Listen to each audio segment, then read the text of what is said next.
Shravanam Diaries podcast.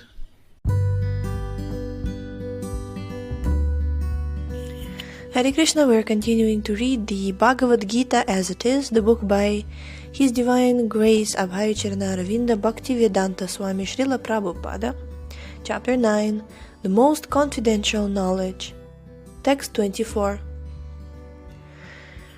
Aham hi sarva yagyanam bhokta cha prabhureva cha natu mama bhijananti tatvena tascha chyavanti te. I am the only enjoyer and master of all sacrifices.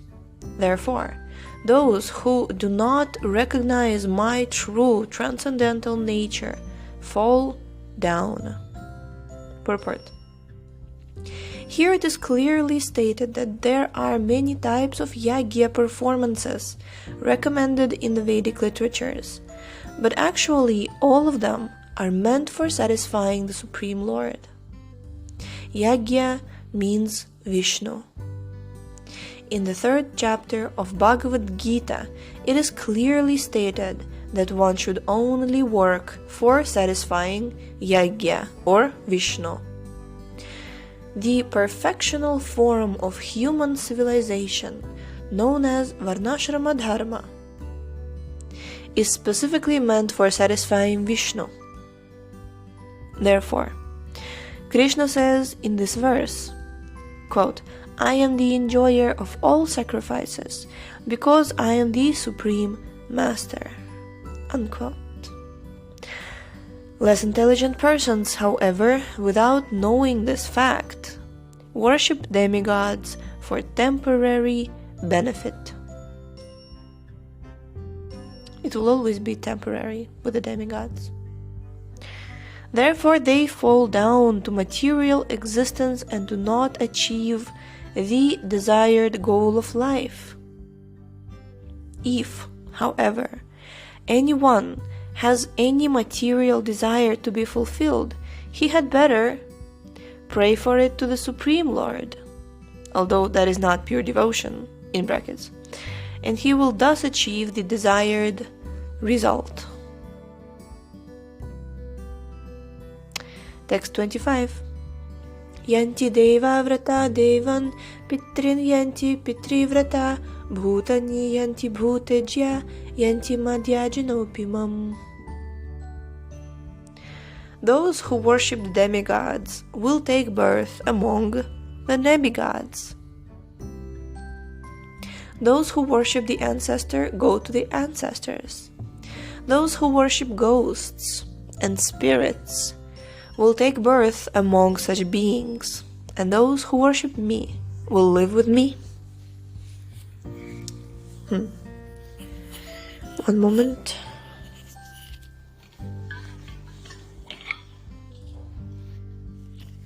Yes.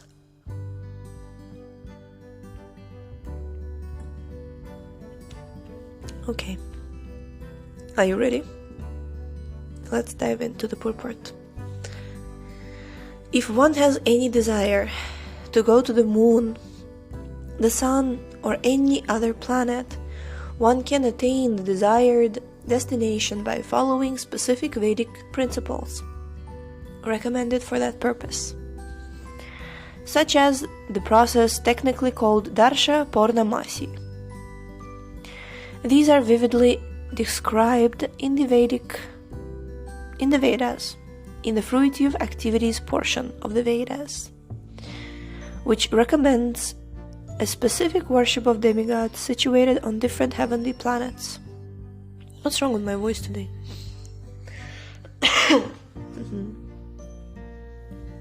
Similarly, one can attain the Pita planets by performing a specific yagya. Similarly, one can go to many ghostly planets and become a yaksha, raksha, or pishacha. Pishacha worship is called black arts or black magic. Actually, in Tajikistan they also call pishachas. Like, if I would laugh in a weird way, my mom would always say, "Stop laughing like a pishacha." Yeah, It's black arts. There are people who specifically specialize in talking to such living entities and everything. Interestingly, Prabhupada also says that yakshas and rakshas, they also in the same category. All of these are bhutas, and if you worship them, you'll be among them. There are many men who practice this black art, and they think that it is spiritualism, but such activities are completely materialistic. Just because you're worshipping spirits doesn't mean you're spiritual. This is a very, very different, it's two completely different things. Okay, they think it's spiritualism, they're practicing black arts, black magic, but such activities are completely material. Similarly, a pure devotee who worships the Supreme Personality of Godhead only achieves the planets of Vaikuntha and Krishna Loka without a doubt. It is very easy to understand through this important verse that if by simply worshipping the demigods one can achieve the heavenly planets, or by worshipping Pitas achieve the Pita planets, or by practicing the black arts achieve the ghostly planets, why can the pure devotee not achieve the planet of Krishna or Vishnu? So if you worship demigods, say some devotees, meaning like some demigod worshippers, they worship say fire, Agni, or they worship Surya Dev, and if they worship them exclusively, just Surya Dev, not that, I know some devotees, I will never forget how this one Mataji, she said that somebody doesn't want to chant Gayatri because they don't want to worship the sun, they want to worship only Krishna. But you can worship the sun as Surya Narayana, meaning you can see Krishna in the sun.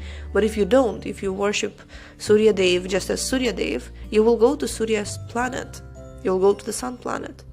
It doesn't mean that you have it as a goal specifically.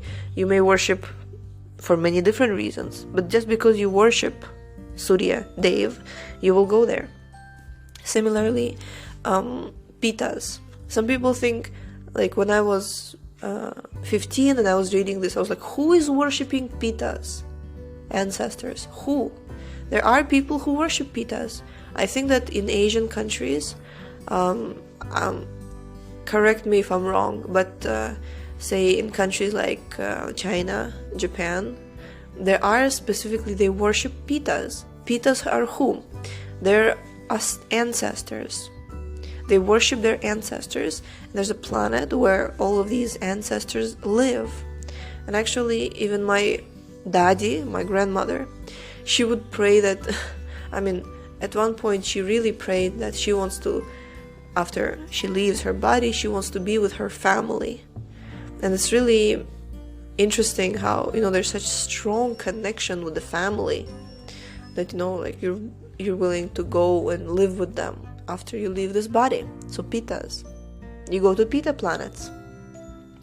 And similarly, by practicing black arts, I'm sure those who practice black magic don't think that, oh, I want to be with them, but basically, if you are practicing black magic, then you just achieve their planet. Doesn't necessarily mean you practice with that specific purpose, but just because you're engaged in that sort of activity, right? And if you're practicing devotional service, undoubtedly you will go to Krishna. Unfortunately, many people have no information of these sublime planets where Krishna and Vishnu live, and because they do not know of them, they fall down. Even the impersonalists fall down from the Brahma Jyoti.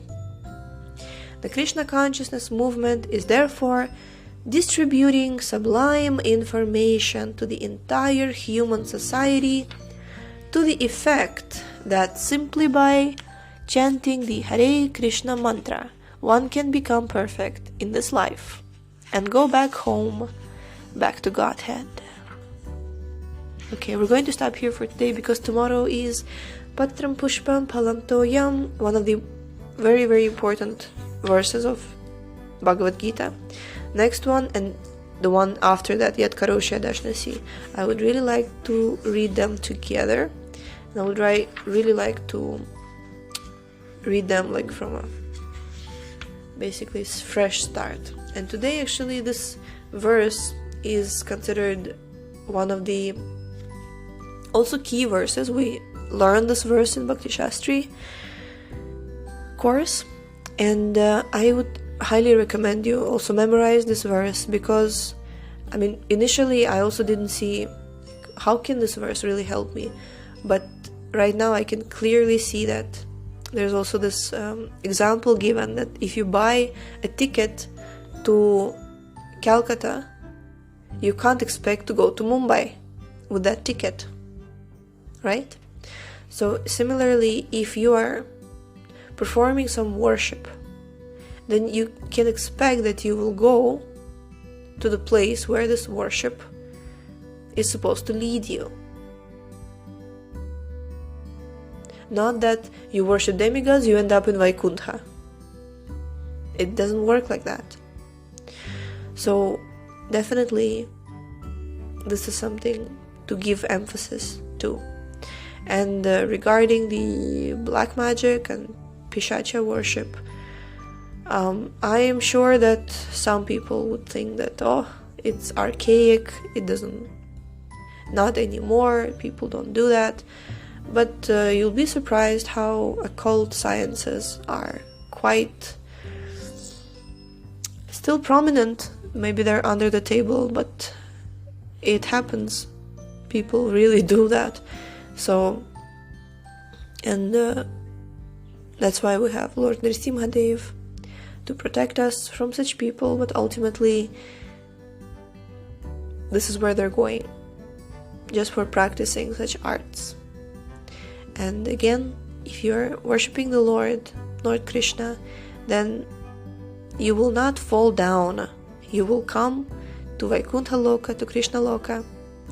And therefore, what I really like how Srila Prabhupada concluded this purport. He says that the Krishna consciousness movement distributing sublime information to the entire human society. It's a sublime information. Some people, they think that basically they live in a bubble, that life is the way it is.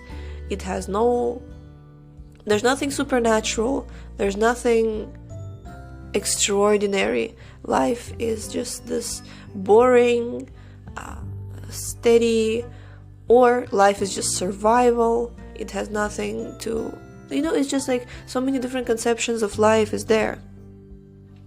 But Krishna consciousness movement is supposed to distribute, again reading Prabhupada's purport, distribute sublime information. That simply by chanting Hare Krishna mantra, one can become perfect in this life and go back home, back to Godhead. So yes, when we read Srimad Bhagavatam, when we read Bhagavad Gita, we understand that life is actually so deep and so, how do you call this verse?